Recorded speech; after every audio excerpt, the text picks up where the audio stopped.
Eu comecei a desconfiar da minha esposa por causa de um pastel de queijo que eu não pedi. Parece ridículo escrever isso agora, às 2 da manhã, sentado na cozinha do nosso apartamento, ouvindo o elevador do condomínio subir e descer como se a vida dos outros continuasse normal. Mas foi assim que a minha cabeça começou a rachar.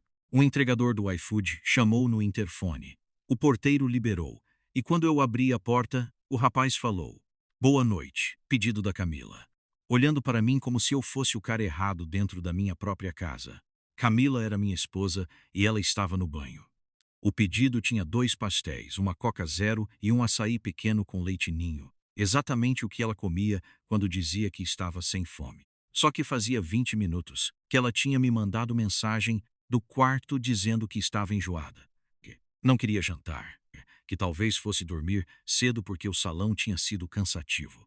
Eu até achei bonito, de um jeito idiota, porque eu estava lavando a louça e pensando em fazer um chá para ela. Quando ela saiu do banheiro, de cabelo preso na toalha, eu mostrei a sacola em cima da mesa. Ela não arregalou os olhos, não ficou nervosa. Não fez nada que uma pessoa culpada faria em novela. Só olhou, franziu a testa e disse: "Ué, amor, eu cancelei isso." Pegou o celular com a mão molhada, abriu o aplicativo rápido demais e me mostrou uma tela qualquer, sem deixar eu focar muito. Devem ter entregado mesmo assim.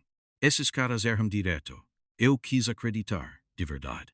A gente era casado fazia 9 anos, tinha uma filha de 6, morava no mesmo condomínio há 4, conhecia o porteiro pelo nome, pagava boleto junto, fazia pix um pro outro quando faltava dinheiro na conta. Eu não queria virar aquele marido inseguro que transforma um pastel em investigação.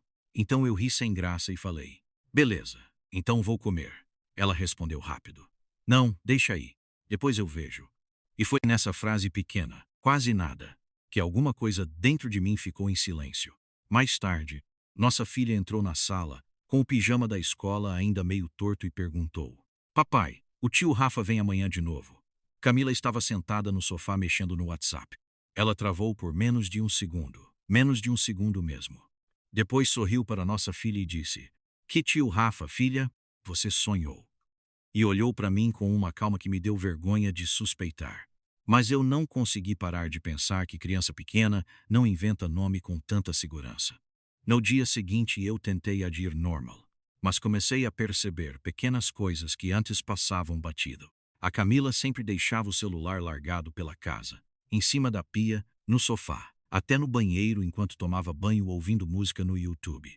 De repente, o aparelho virou praticamente uma extensão da mão dela. Ia até pegar água levando o telefone junto. Dormia com ele virado para baixo. E toda vez que eu entrava no quarto sem fazer barulho, ela apertava a tela rápido demais, como quem fecha a conversa por reflexo. O pior é que ela fazia isso com uma naturalidade absurda, sem nervosismo, sem tropeçar nas palavras. Eu começava a achar que o problema era comigo. Talvez eu estivesse paranoico por causa do comentário da nossa filha. Talvez o tal Rafa fosse algum pai da escola que eu não lembrava. Talvez o pedido do iFood realmente tivesse dado erro. Eu repetia-se isso mentalmente no trânsito indo para o trabalho, como se estivesse tentando apagar uma mancha. Na sexta-feira teve festa junina na escola da nossa filha. Camila foi direto do salão, toda arrumada, maquiagem impecável, cabelo preso daquele jeito que deixava o pescoço dela aparecendo. Teve uma hora que eu fui pegar refrigerante na fila e ouvi 2 mães atrás de mim comentando baixo: "Ela é linda, né?" A outra respondeu rindo: "O marido nem imagina." Quando eu virei, elas ficaram quietas na mesma hora. Uma mexeu no celular, a outra fingiu procurar alguém no pátio. Pode ter sido impressão minha. Até hoje eu não sei. Mas aquilo entrou na minha cabeça como ferrugem. Mais tarde, enquanto as crianças dançavam quadrilha, eu percebi a Camila digitando no WhatsApp sorrindo sozinha. Não era um sorriso aberto. Era aquele sorriso pequeno, íntimo, que as pessoas fazem quando se esquecem que estão sendo observadas. Quando cheguei perto, ela bloqueou a tela imediatamente e falou: "Minha mãe perguntando da Alice."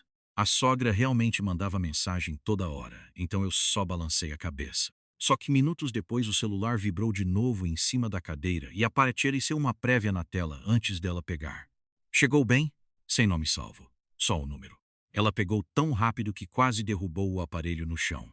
Depois olhou para mim e riu nervosa pela primeira vez em semanas. Cliente do salão. Mulher chata. Eu lembro perfeitamente disso porque ela nunca chamava a cliente de chata. A Camila dependia daquelas mulheres para viver. Tratava até cliente grossa como amiga de infância. Na volta para casa, ela ficou estranhamente carinhosa. Passou a mão na minha perna dentro do carro. Encostou a cabeça no meu ombro no elevador do condomínio. Era como se ela sentisse alguma culpa que eu ainda não tinha descoberto. E foi justamente isso que começou a me destruir por dentro. Eu ainda amava minha esposa o suficiente para aceitar migalha como prova de inocência. Eu comecei a acordar no meio da madrugada para olhar se ela estava online no WhatsApp. Isso foi quando eu percebi que alguma coisa em mim já tinha quebrado. Eu nunca fui ciumento. Nunca fui o cara que fiscaliza senha, curtida, localização. Mas eu estava, virando aquele homem silencioso que observa detalhes ridículos enquanto a própria vida escorre pelo ralo. Camila começou a inventar pequenas ausências impossíveis de discutir. Vou na farmácia. Vou ajudar minha mãe. Passei no mercado. Coisas normais, só que demoravam mais do que deveriam. E quando eu perguntava qualquer coisa, ela respondia com aquele tom cansado que fazia eu me sentir um lixo. Você quer controlar até o tempo que eu fico fora agora? Então eu recuava imediatamente. Pedia desculpa. Tentava me convencer de que casamento passa por fases estranhas. Numa terça-feira eu cheguei mais cedo do trabalho porque caiu uma chuva absurda e o escritório liberou todo mundo. Quando o porteiro me viu entrando, falou sem maldade nenhuma. Sua esposa saiu faz uns 20 minutos. Eu lhe respondi, ah tá, e continuei andando. Só que ele completou. Achei que vocês iam juntos porque o rapaz estava esperando ela aqui embaixo fazia tempo. Eu parei na hora. Perguntei que rapaz? Tentando soar casual. Ele deu de ombros. Ah, um cara de carro preto. Pensei que era parente. Eu subi pro apartamento com o coração tão acelerado que minhas mãos tremiam para encaixar a chave. A casa estava vazia, mas tinha um copo com gelo retendo na pia e o cheiro do perfume dela ainda no corredor. Sentei no sofá e fiquei olhando pro nada, tentando não enlouquecer. Porque existia sempre uma explicação razoável. Sempre. Talvez Uber, talvez cliente. Talvez eu estivesse virando doente. Naquela noite ela chegou sorrindo, reclamando do trânsito da linha amarela, me beijou no rosto e perguntou se eu tinha dado jantar para nossa filha. Tudo perfeitamente normal. E foi exatamente isso que começou a me assustar mais. A habilidade dela de entrar em casa tranquila. Sem tensão, sem culpa aparente. Como se estivesse vivendo duas versões da própria vida, sem misturar nenhuma.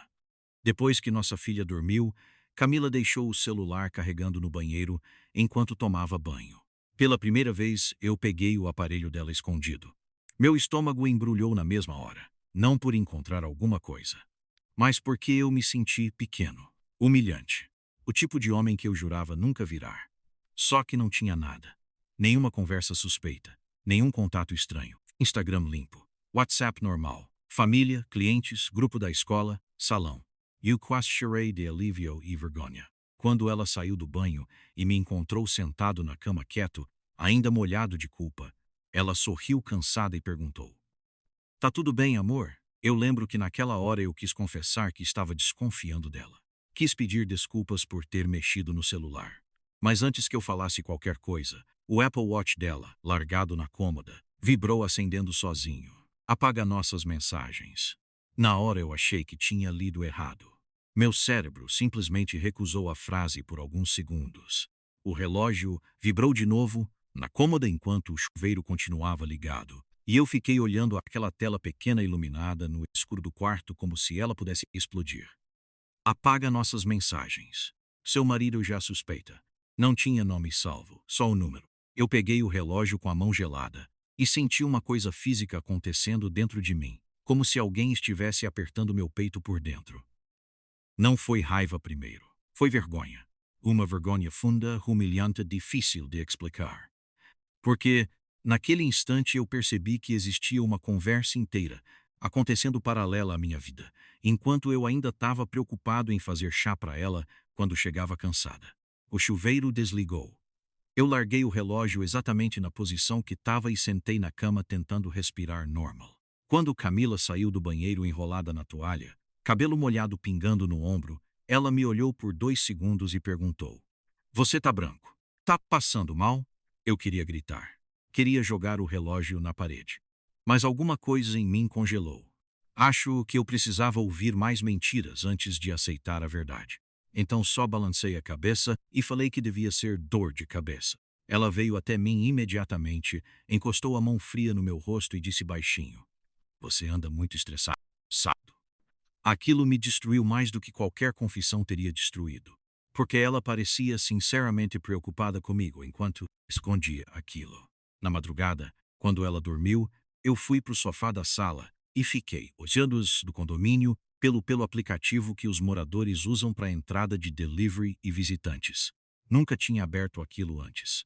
Comecei a voltar os registros dos últimos dias igual um maluco. E aí eu vi. Terça-feira, 15:12. Camila entrando no condomínio pelo portão da garagem, no banco do passageiro de um Corolla preto. O carro ficou parado segundos antes dela sair. Ela sorriu para alguém lá dentro. Um sorriso diferente. Não era o sorriso automático que ela dava para vizinho no elevador. Era íntimo, familiar. Depois ela olhou para os lados antes de entrar no bloco. Meu corpo inteiro ficou dormente. O pior foi perceber que o porteiro não tinha mentido. Nem nossa filha. Nem minha intuição. Todo mundo parecia saber de alguma coisa menos eu. Na manhã seguinte, Camila acordou normal, colocou café para mim, separou o uniforme da nossa filha e perguntou se eu podia fazer um Pix para manicure porque ela estava sem limite no cartão. A naturalidade dela começou a me assustar num nível doentio. Como alguém consegue esconder uma vida inteira e ainda perguntar se faltou pão em casa? Antes de sair, ela me beijou rápido e falou: Te amo. E pela primeira vez em 9 anos, eu senti vontade de me afastar quando ela encostou em mim. Eu comecei a evitar encostar nela. Não por orgulho. Por medo mesmo. Medo de sentir o cheiro de outro homem nela e nunca mais conseguir esquecer. Só que a Camila percebeu quase imediatamente. Mulher percebe essas coisas antes da gente admitir para nós mesmos. Naquela semana, ela ficou estranhamente mais presente. Começou a mandar mensagem durante o dia perguntando se eu almocei. Mandava foto da nossa filha na escola. Me abraçava por trás enquanto eu lavava a louça. Era como se ela estivesse alimentando alguma versão minha que ainda confiava nela. Só que agora tudo parecia ensaiado. Na sexta-feira teve churrasco no prédio do irmão dela. Família inteira reunida. Criança correndo. Sertanejo baixo no fundo. Aquele clima normal que deveria me tranquilizar.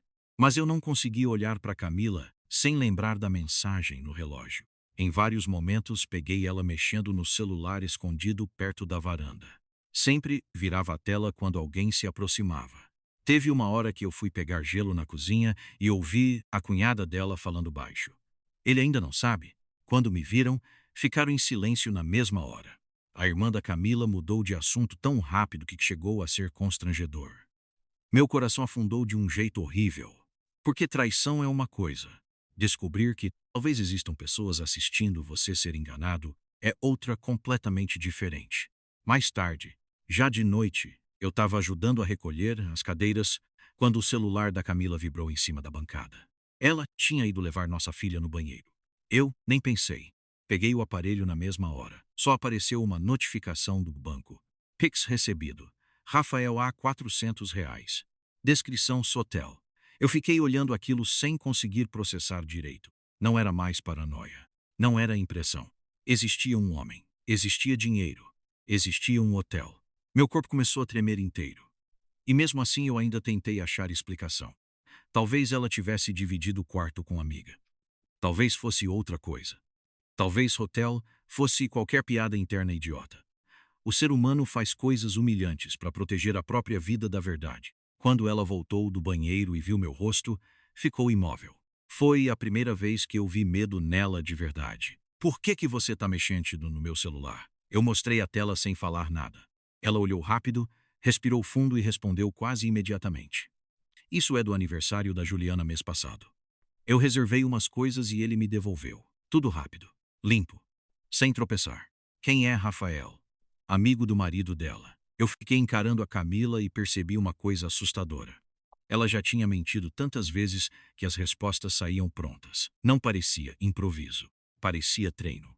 Na volta para casa, nossa filha dormiu no banco de trás enquanto eu dirigia em silêncio absoluto. Camila tentou pegar na minha mão 2 vezes. Na terceira, ela falou baixo: "Você tá me assustando." Aquilo quase me fez rir, porque eu já estava destruído por dentro. E mesmo assim, ela ainda conseguia inverter a situação de um jeito que me fazia sentir culpado por perceber. Depois daquela noite, eu parei de dormir direito. Não era nem pela traição em si mais. Era pela sensação de estar vivendo dentro de uma mentira organizada. Tudo na minha casa começou a parecer montado. Os horários da Camila, as mensagens carinhosas, as discussões que ela criava quando eu perguntava qualquer coisa simples. Como se ela estivesse me conduzindo há meses sem eu perceber. Eu comecei a voltar mentalmente em situações antigas que antes pareciam normais. As viagens rápidas para ajudar a mãe dela em Niterói. O costume novo de apagar conversa de cliente porque o WhatsApp estava pesado. O fato dela nunca mais postar foto comigo, mas continuar parecendo solteira no Instagram. Até a mudança no salão onde trabalhava começou a fazer sentido. Ela insistiu durante meses que precisava atender em horários diferentes porque dava mais dinheiro. Eu apoiava tudo. Fazia jantar sozinho, buscava nossa filha na escola, inventava desculpa para a ausência dela nas reuniões de pais. Enquanto isso, talvez ela estivesse encontrando ele. Rafael. O nome começou a me perseguir de um jeito doentio. Eu procurava em seguidores, curtidas, lista de transmissão, qualquer coisa. Até que no domingo de manhã aconteceu uma coisa pequena que terminou de me quebrar. Nossa filha estava desenhando no chão da sala enquanto eu tentava fingir normalidade. Do nada ela perguntou: "Papai, por que você nunca vai no prédio do tio Rafa?" Meu corpo gelou inteiro. Perguntei tentando soar leve. "Que prédio?" Ela respondeu sem olhar para mim. "O que a mamãe vai às vezes. O moço que tem cachorro bravo." Eu senti vontade de vomitar. Camila saiu do quarto exatamente nessa hora. Nossa filha repetiu a pergunta naturalmente para ela. Eu nunca vou esquecer o rosto da Camila naquele instante. Não foi raiva. Foi cálculo. Ela processou tudo muito rápido antes de sorrir. "Filha, já falei que o Rafa é cliente da mamãe." Cliente. Minha filha conhecia o prédio do cliente, o cachorro do cliente, e aparentemente já tinha estado lá mais de uma vez. Naquela tarde eu entrei no Google Fotos do tablet da nossa filha porque ela usava a mesma conta da Camila para assistir desenho. Eu nem sabia exatamente o que procurava. Acho que eu só queria provar para mim mesmo que ainda existia alguma explicação inocente. Até encontrar uma foto sincronizada sem querer. Camila dentro de um elevador espelhado. Não era selfie comum. Ela estava arrumada demais. Vestido preto justo, cabelo solto, aquele batom que ela dizia usar só em evento. E no reflexo metálico atrás dela, dava para ver parcialmente um homem segurando a guia de um cachorro grande. A foto estava cortada, mas dava para ler o começo do nome do condomínio no espelho. Reserva Plá. O mesmo condomínio de alto padrão que ficava a 15 minutos da nossa casa. E aí uma memória antiga voltou inteira na minha cabeça. 3 meses antes, durante uma discussão boba, Camila tinha dito algo olhando direto para mim. "Você se acomodou demais achando que eu nunca iria embora." Na época eu achei que era raiva. Agora parecia aviso. Na segunda-feira eu faltei o trabalho pela primeira vez em anos. Não consegui entrar no escritório, fingindo normalidade, enquanto minha cabeça desmontava. Esperei Camila sair com nossa filha para a escola e fui direto para o Reserva Plaza. Eu nem sabia exatamente o que faria chegando lá. Só dirigi. O condomínio era daquele tipo caro que tenta parecer hotel. Vidro espelhado. Jardim perfeitamente podado. Porteiro de luva. Fiquei estacionado do outro lado da rua quase 40 minutos, igual um criminoso observando a própria vida de longe. E então o Corolla preto entrou. Meu coração disparou na mesma hora. Camila estava no banco do passageiro. Ela ria de alguma coisa, olhando para o motorista daquele jeito leve que eu não via fazia muito tempo. O carro entrou na garagem e eu fiquei parado sem reação, segurando o volante tão forte que meus dedos doíam. A pior parte não foi ver. Foi perceber que eu já esperava. Eu subi no apartamento completamente vazio horas depois e sentei no chão da cozinha igual um homem doente. Tinha roupa dela no varal. Mochila da escola jogada perto da mesa. Um desenho da nossa filha preso na geladeira escrito "Mamãe e Papai." Minha vida inteira parecia cenário de alguma coisa falsa. Camila chegou perto das 6 da tarde. Quando abriu a porta e me viu sentado no escuro da sala, ela entendeu na hora. Eu percebi pelo jeito que a chave quase escapou da mão dela. Você foi atrás de mim. Não era pergunta. Eu só balancei a cabeça. Ela fechou a porta devagar, colocou a bolsa na bancada e ficou me olhando em silêncio. Nenhum desespero, nenhuma negação imediata. Isso me destruiu mais ainda. Quem é ele? Ela demorou alguns segundos antes de responder. Rafael. Ouvir o nome em voz alta foi pior do que descobrir. Há quanto tempo? Camila respirou fundo e sentou na ponta do sofá como alguém cansado demais para continuar sustentando o personagem. Quase há um ano. Um ano. Minha filha conhecia o prédio dele. Minha cunhada provavelmente sabia. Talvez a sogra também. E eu vivendo normalmente dentro daquilo tudo. Perguntei baixinho. Todo mundo sabia? Ela abaixou os olhos pela primeira vez. Minha irmã sabia. Eu comecei a rir de nervoso. Não porque era engraçado. Porque meu corpo não conseguia processar outra coisa. Você levava nossa filha lá? Às vezes eu precisava buscar ela na escola e você levava nossa filha para o apartamento do cara com quem estava me traindo. Ela chorou nessa hora. Finalmente. Mas até o choro parecia atrasado. Então veio a frase que acabou comigo de verdade. Eu não queria te machucar. Eu olhei para Camila tentando entender como alguém consegue destruir outra pessoa durante um ano inteiro e ainda acreditar sinceramente nisso. E foi aí que ela falou a verdade que faltava. Ela estava guardando dinheiro escondido fazia meses. Pix pequenos. Conta separada. Planejava sair de casa depois das férias escolares. O silêncio que veio depois daquilo foi o som exato do meu casamento acabando. Camila não implorou para eu ficar. Isso talvez tenha sido o que mais doou. Ela chorava baixo no sofá enquanto explicava tudo como alguém cansado de sustentar duas vidas ao mesmo tempo. Rafael era divorciado, morava sozinho no Reserva Plaza e conheceu ela no salão quase 2 anos antes. Começou com conversa besta. Café depois do expediente, carona quando chovia. Depois virou rotina. Eu achei que conseguia parar, ela disse olhando para o chão. Mas não parou. Ela contou que no começo dizia para si mesma que era só alguém ouvindo ela. Que em casa tudo tinha virado obrigação. Escola da nossa filha, conta, mercado, condômino, família. E eu sentado ouvindo aquilo sentindo minha própria dignidade escorrer pelo corpo porque parte de mim ainda tentava entender onde exatamente eu tinha falhado. Só que aí ela terminou de destruir qualquer resto que existia. Minha sogra sabia havia meses. A irmã dela também. As idas para Niterói muitas vezes eram finais de semana no apartamento dele. Quando eu achava que ela estava ajudando a mãe, as duas acobertavam. Até nossa filha já tinha sido deixada algumas vezes na casa da sogra, enquanto Camila passava o dia com Rafael. Eu lembro de ficar olhando fixo para a parede, tentando encaixar as datas na cabeça. Churrasco, aniversário, igreja no domingo. Todo mundo sentado na mesma mesa enquanto eu era o único sem saber de nada. Você ia me deixar quando? Eu perguntei. Ela demorou para responder. Depois de janeiro. Janeiro. Ela já tinha planejado tudo. Dinheiro guardado. Apartamento quase fechado. Advogada indicada por uma cliente do salão. Até o discurso provavelmente já existia na cabeça dela. Eu seria o marido acomodado. Distante. Frio. O homem que não percebeu a esposa infeliz escapando pelos dedos. E talvez eu realmente não tivesse percebido. Porque amar alguém por muito tempo cria cegueira. Naquela madrugada ela dormiu no quarto da nossa filha. Eu fiquei sozinho na cozinha ouvindo barulho de moto na rua e encarando o nosso porta-retrato da viagem para Porto Seguro. Nós dois sorrindo, queimados de sol, enquanto nossa filha era bebê. Parecia foto de outra família. De manhã cedo eu desci para a padaria, antes delas acordarem. O porteiro abriu o portão e perguntou casualmente. Tudo certo, chefe? Eu quase respondi que sim por reflexo, mas não saiu nada. Hoje fazem 8 meses desde aquela conversa. Camila mora com Rafael.